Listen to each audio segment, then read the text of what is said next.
Aralan to kasi ayaw ko nang magsalita nang hindi ko binabasa yung sinulat ko. Baka mamaya, pag napunta sa social media, iba na naman. So, let me read my message na ginawa ko galing sa puso ko. At first, syempre, good morning to everyone and to our beloved Governor, our birthday boy, ang pinakagwapong governor ngayon sa buong Pilipinas, Governor Melchor Diclas. And syempre, to the Rose of Benguet, our Vice Governor Mary Rose Pongwan. To the hardworking board members of the province. Hindi ko na po isa-isahin. Tayo na lang po kayo para makita yung mga tarataraki. Ayan. At syempre yung mga magagandang board members. To our look-alike ni Governor Diclas. Before last year, when we are celebrating our Strawberry Festival, siya po ay Vice Mayor. But now, I am proud to see him as a mayor ng La Trinidad. Our very own mayor, Mayor Roderick Awinan. And syempre, our attorney, Vice Mayor Guillermo Galwan. Members of the Sangguniang Bayan of La Trinidad, palakpakan po natin.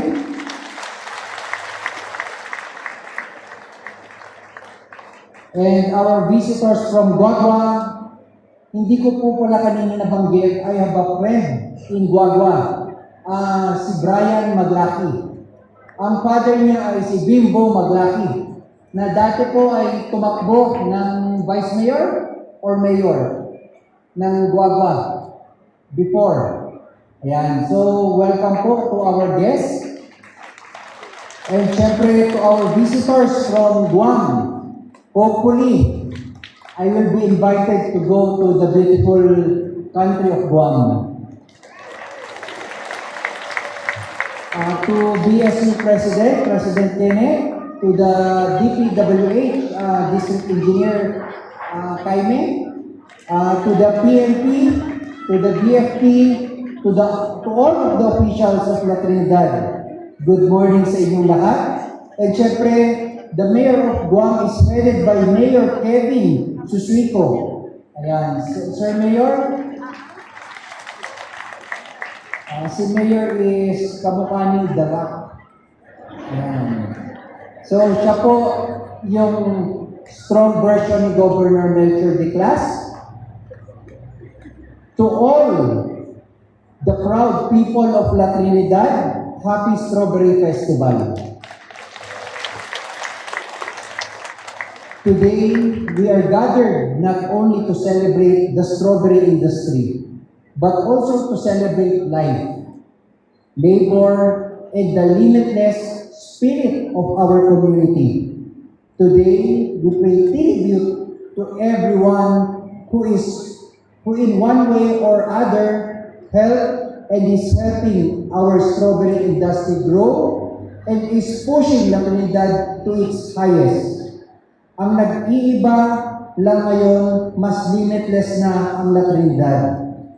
Ang ganda po ng team natin ngayon, hindi ko alam kung sino ang nakapag-isip, but it is limitless La Trinidad. Heart, harvest, harmony. Tatlong letter H. Kapag tatlong letter H, medyo kinakabahan na ako kasi my wife's name starts with letter H. Just imagine tatlong asawa na letter H. Natatakot ako. And it reminds us that what we see today did not just come overnight. May kwento sa bawat strawberry na tumutubo, and it represents something deeper. It represents the hard work, a persevering hand, and a bountiful land na ipinagkaloob sa atin para gamitin. Yung tatlong H natin ngayong araw, tatapatan ko naman ng tatlong P. Kumbaga, kung may H, meron namang P. Persevere, pray, and proclaim. Yan po ay hindi original message galing sa akin. Napakinggan ko po yan nung Sunday. I remember a story in the Bible about a farmer who went out to sow seeds. Ikinalat niya yung mga seeds sa daan, kaya lang yung mga nasa daan, kinain lang ng ibon, yung mga iba naman napunta sa mga bato, at meron naman napunta sa mga thorns. But some seeds fell on good soil. Those good soil or those good seeds produce a good harvest.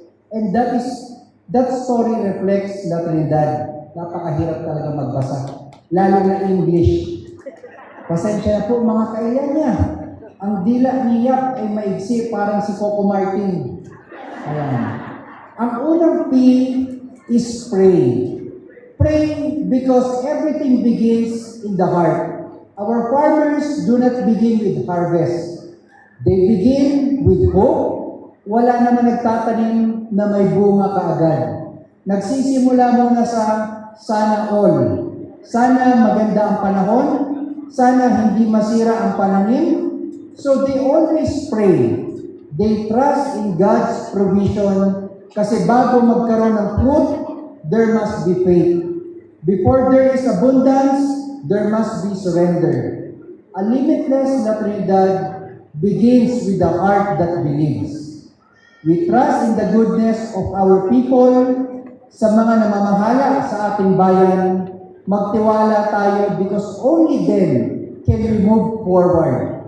Hindi pwedeng, hindi pa nga nagsisimula, hindi pa nakakabuelo, hindi na kaagad magtutulungan. In order to be truly limitless, we have to really believe that we are limitless. Pray that anything is possible. Number 2, ang pangalawang P is persevere. Because growth takes time, walang magic. Katulad ng sinasabi ni Mayor, ang La Trinidad hindi naging ganito kaganda ng isang snap. Kinakailangan yung mga dating mayors, tulad ni Auntie Edna Tabanda, tulad ni Lakay Corban, at ng mga iba pang mga naging mayors, nagkaroon pa ng maraming mayors, Mayor Salda, bago nagkaroon ng Mayor Awingan, kaya gumaganda ang La Trinidad dahil it takes time to grow. Walang magic. All good things takes time. Farming is not easy. Marketing product is not easy. It demands patience, resilience, and sacrifice. They do not stop in the middle of the season. Alam niyo po, ang pagtatanim, mahirap talaga kasi nasubukan ko rin magtanim.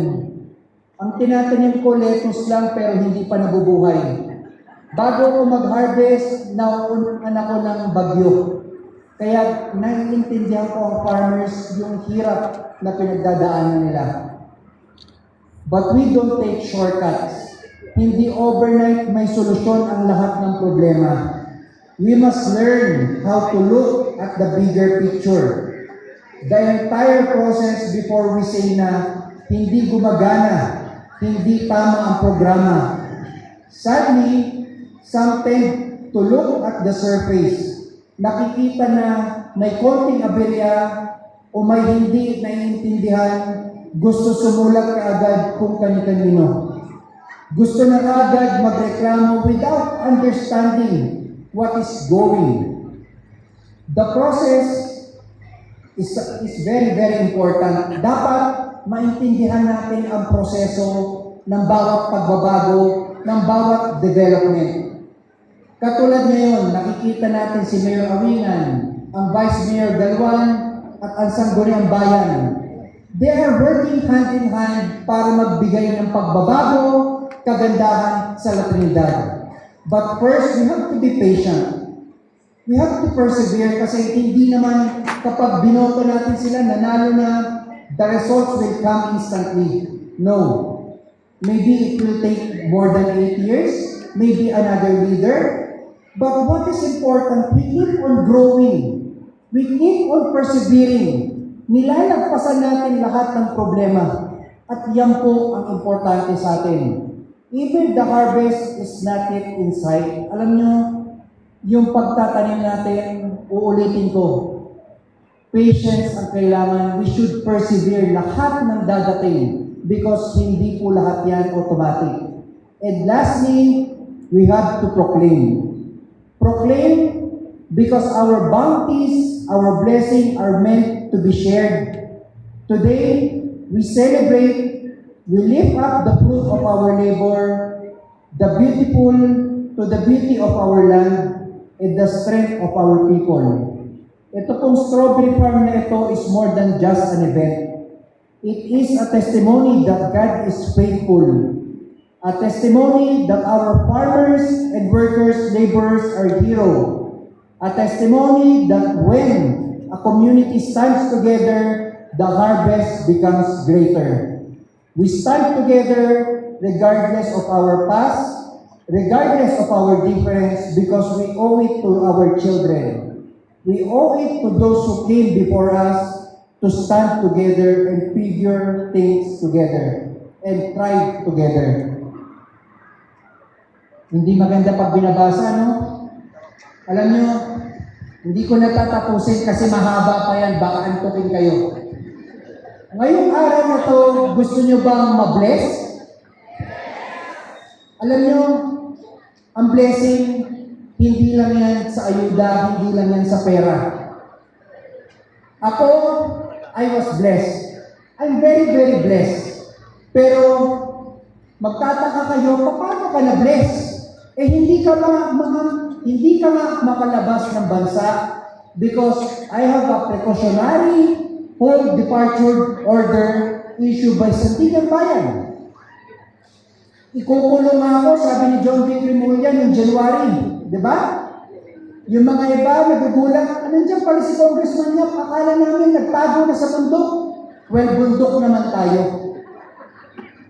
But despite all of my problems, despite sitira ang pangalan ko, nagkaroon ng freeze order. Alam niyo ba yung freeze order?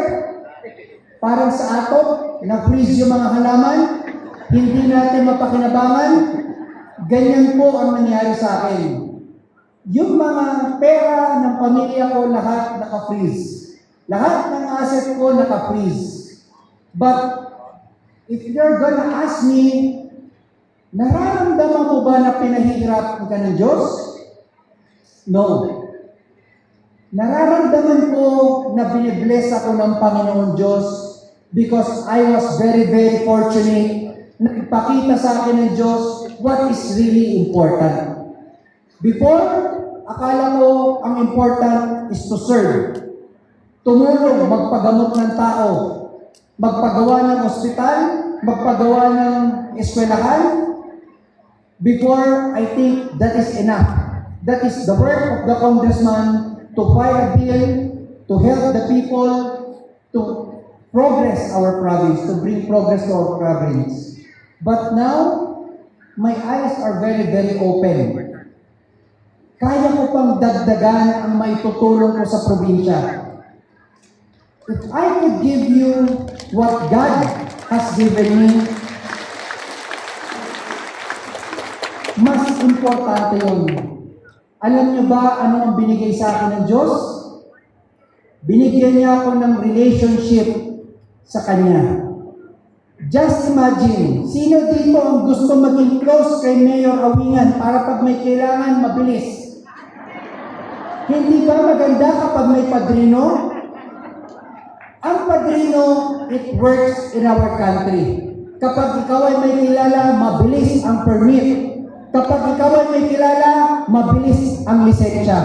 Pero kapag wala kang kakilala, napakahirap, pipila ka talaga. But I am offering you today, yung padrino ko, i-share ko rin sa inyo. Ang padrino ko, si Jesus. He gave me strength every day. Kung yung iba pumapayat dahil may problema, ako pumapayat kasi naka-intermittent fasting ako. Yung happiness sa buhay ko, ngayon ko lang naramdaman. This happiness restored my relationship. Yung relationship ko sa wife ko, mas lalong nagtibay. Yung relationship mo sa anak ko, mas lalong tumibay. Na compare sa pinagdadaanan ko at sa blessing na binigay sa akin ng Diyos, I think overflowing ang blessing. Now is not the right time to give my testimony because God is not yet done with my life. One day, I will testify in front of you how good God has been to me. Ngayon, i-share ko lang sa inyo si Jesus because every time I pray for other people, katulad po si Nanay Mary, marahil hindi niyo siya kilala. Siya po ay nagkaroon ng cancer sa thyroid. Nawalan ng boses, pero nagpa-opera siya, pinag-pray ko siya. Last week, nakita ko si Nanay Mary, yung boses niya dati gano'n na po ang boses niya. Ngayon, normal na po ang kanyang boses. Now, I pray 3 times a day, kung kaya mas marami. I pray for those who are sick na pagalingin ng Diyos, and I believe in His miracle. Kaya ko sinishare sa inyo to because we believe in, nawala yung kode ko we believe in 3-4-H. Naniniwala tayo sa heart, harvest, harmony. But what about prayers? Do we believe in prayers? Alam nyo, kaya ko sinasabi sa inyo to because kapag ito ang naibigay ko sa inyo, you can never go wrong with Jesus. Kasi ako, yun ang pinanghahawakan ko. Hindi ko masasabing yun lang ang pinanghahawakan ko because Jesus is more than enough para sa akin. Walang pera, pero nakakakain pa rin, nakakabayad pa rin ng toll gate ng mga pinapadala sa heart center. Walang pera, pero nakakapag-provide pa rin sa akin si Jesus ng pera. Kaya sabi ko nga, ang galing how Jesus works in our life. Now, today, kung may share ko sa inyo yan, magkakaroon kayo ng problema, God will provide for us. Siguro, yung iba sasabihin, ano ba ito si congressman niya? Parang malayo pa ang eleksyon and I don't have plans to run. Kaya kung i-share ko sa inyo si Jesus, siguro wala namang double meaning. It will, hindi para iboto niyo ko. I just want to share kung gaano kasarap yung feeling. And dati, hanggang ngayon, lagi kong sinasabi, mahal na mahal ko kayo lahat. Itong probinsya natin, I always pray na mag-prosper. I always pray that our leaders here in our province and even sa national, imagine, I always pray that God will bless our president, that God will bless our vice president, na magkasundo sila, magkatulungan, at gawing maayos ang Pilipinas. That is how I pray. I always pray para kay Governor Diclas at sa mga sangguniang bayan, sa mga sangguniang palalawigan, sangguniang bayan, sa mga leaders natin.